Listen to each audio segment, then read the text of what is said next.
right, so we've been playing a little bit of weather trivia this morning, and so far, by my count, it is tied because you're working the math in such a way that it makes it better for you. You know, I've always been good at math. So I have a sympathy point, so you say. And then I have 2 half points because I always get the fastest answer. So Mitchell has points for other reasons, but need to go there. Okay, this is the question for this half hour. If we can pull it up, you can see when is the last reported tornado in eastern Kentucky? September, October, November, December? September! And I'm going to say December 7th of 2014. Okay, the real answer is, it is December.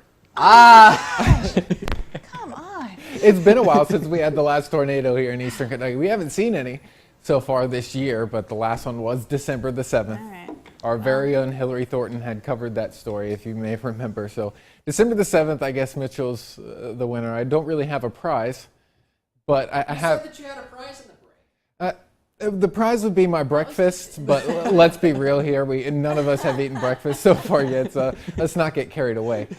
December 7th was the last time we had a tornado. That was an EF1 tornado. You may remember this house that we've shown back on December the 7th, an EF1 tornado. A decent amount of winds went through. It just briefly touched down in Pike County during that day. I remember we were on air for this as a tornado warning was issued, but certainly nothing like that today. Rain moves out around midday, sunny and dry by later on this afternoon, and into Wednesday as well. And 70s are not too far behind. They're returning by midweek, and thunderstorms actually move back in by Thursday into Friday. So overall, not too bad of a forecast ahead once we get some of these clouds out of here.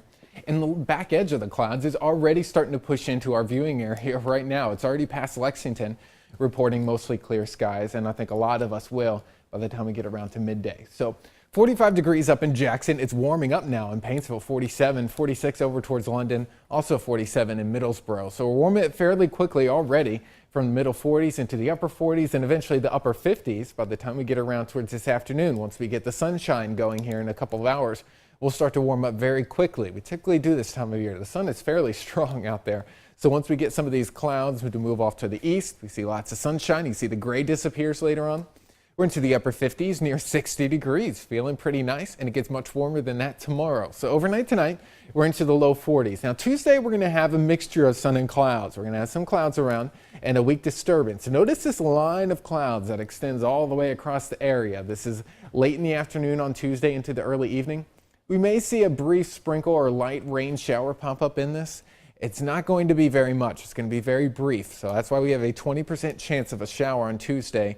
Just for that reason, just a stray shower. Most of us staying dry, all of us staying dry on Wednesday. That's the best day out of the work week. 69 degrees, plenty of sunshine, hardly a cloud in the sky by later on in the afternoon, but that changes as we head into Thursday. That comes our next chance of showers and even some thunderstorms, highs into the middle 70s, 70 degrees on Friday as we start to cool off. In fact, temperatures take a nosedive, lows into the 30s, once again returning by the weekend with highs only into the mid and upper 50s. So now that we got to check out the 7-day forecast, let's head on over to refrigerator art once again this morning. This one sent in by Callie Sandlin out in Heineman Elementary. We'll have more mountain news coming up next.